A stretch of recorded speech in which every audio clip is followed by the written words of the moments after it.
Hello, प्रणाम, नमस्कार। कैसे हैं आप सब? मेरी दुआएं आप सभी के लिए। और मैं भी ठीक ठाक हूँ।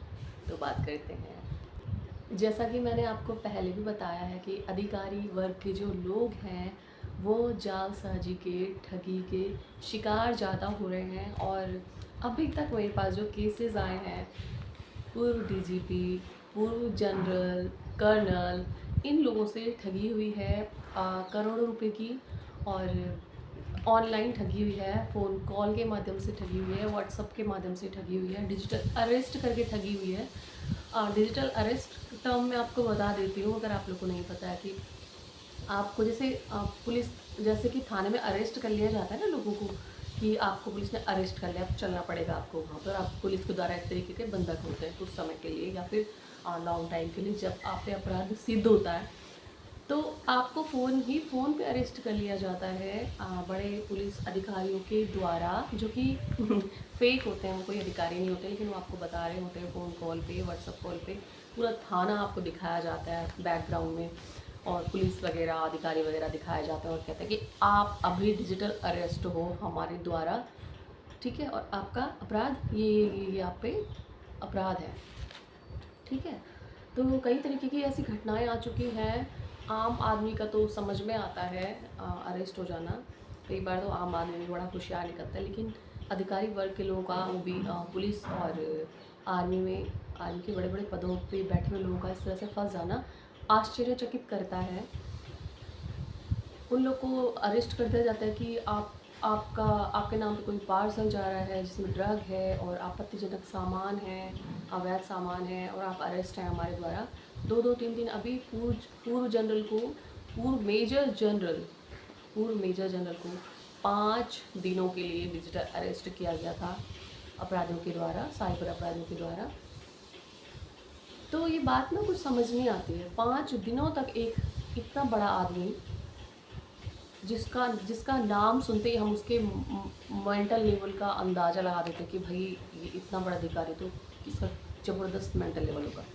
वो भी 5 दिनों के लिए डिजिटल अरेस्ट होता है, जबकि 5 दिनों में उसने खाया पिया सोया भी होगा, लेकिन कैसा मतलब माइंड सेट और कैसा उनका दिमाग काम नहीं किया कि वो 5 दिनों तक उन अपराधियों के चंगुल में रहे। दूर से, वो भी, पास से हो तो समझती हूँ कि आपको बंदूक की नोक पे रखा गया है ना।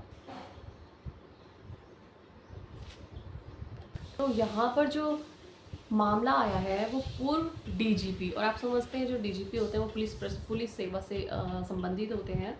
तो ये गुरुग्राम का मामला है, यानी कि गुरुग्राम दिल्ली नोएडा में पड़ता है। दिल्ली नोएडा गुरुग्राम वो एरिया जो है। साइबर ठगों ने पंजाब के सेवानिवृत्त डीजीपी जेल के अनिल प्रकाश भटनागर, इनको डिजिटल अरेस्ट करके 2.5 लाख रुपए ठग लिए। नकली कस्टम पुलिस और सीबीआई अधिकारी बताकर ठगों ने पीड़ित को फंसाया है, ठीक है। तो ठगों ने डिजिट को ये बताया कि उन्होंने मलेशिया में एक पार्सल भेजा था जिसमें 16 नकली पासपोर्ट, 58 एटीएम कार्ड और 140 ग्राम नशीला पदार्थ था, और इसके लिए आपको अरेस्ट किया जा रहा है। थाना साइबर अपराध ने अब केस दर्ज किया है और जांच हो रही है। लेकिन और ये जो अनिल भटनागर हैं, प्रकाश अनिल भटनागर, इनकी उम्र है 80 साल। 1968 बैच के ये आईपीएस अधिकारी रह चुके हैं। तो इस मामले में ये भी नहीं है कि इनका प्रमोशन हुआ है और प्रमोशन के बाद ये बने, तो कह सकते हैं कि भाई प्रमोशन हुआ है तो इनका इतना अच्छा मानसिक, इनका मेंटल लेवल इतना ऊंचा नहीं था कि ऐसी प्रमोट कर करके ये बन चुके हैं अधिकारी। तो इनको क्या ही पता होता, ऐसा भी नहीं है कि आईपीएस बैच के अधिकारी हैं भाई, ठीक है। तो पुराने लोगों के मामले में कई बार ये होता है कि इनको डिजिटल की जो चीज़ें होती हैं वो नहीं पता होती हैं। भले ही वो उस टाइम आईपीएस बैच के हैं, लेकिन अब जो टेक्नोलॉजी आ गई है उसमें ये पिछड़ जाते हैं, ठीक है। तो ये गुड़गांव के सेक्टर 55 में रहते हैं, और 2 ठगों ने इनको अरेस्ट करके, मतलब बताओ कि जिस आदमी ने पूरे जीवन लोगों को अरेस्ट किया,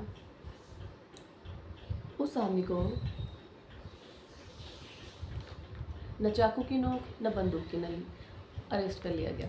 तो इस तरह के बड़े अनोखे मामले आ रहे हैं। कई जगहों पे तो ये होता है कि ये समझ लिया जाता है कि ये इनको प्रमोशन हुआ होगा, लेकिन नहीं, इनका कोई प्रमोशन नहीं हुआ था। तो इस तरीके की घटनाएं आ रही हैं जो कि आश्चर्यचकित करती है। तो इसमें यही कहा जा सकता है, शायद उन्हें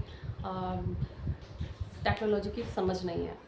लेकिन टेक्नोलॉजी की समझ नहीं है फिर भी उन्होंने पूरे जीवन इस तरीके के काम किए होते हैं। अरेस्ट करना तो इनके बाएं हाथ का खेल होता है, मामले सुलझाना, ये पुलिस वाले तो पूरी ज़िंदगी ये काम करते हैं।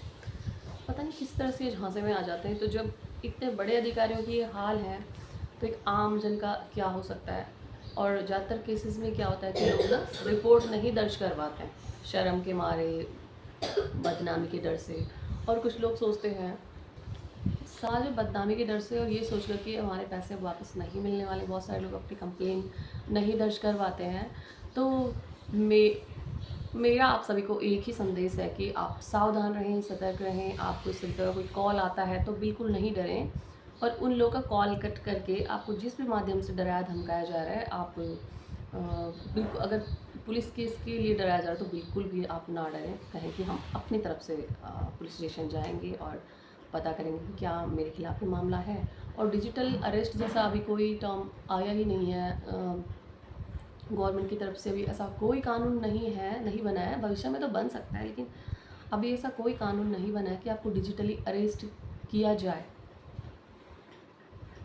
और सोचो, जब ऐसा कानून बन जाएगा तब कितने लोग ठगी का शिकार होंगे, जबकि अभी ऐसा कोई कानून बना ही नहीं है। जल्द ही शायद ये कानून आ भी जाए, लेकिन अभी ऐसा कानून नहीं है। लेकिन लोग इतने सारे ठगे जा चुके हैं। तो आप सब लोग सतर्क रहिए, सावधान रहिए, और ऐसे किसी भी कॉल पे विश्वास नहीं करिए, ना ही डरिए। ठीक है? तो मैं आप सब लोगों को बोलती हूँ अलविदा।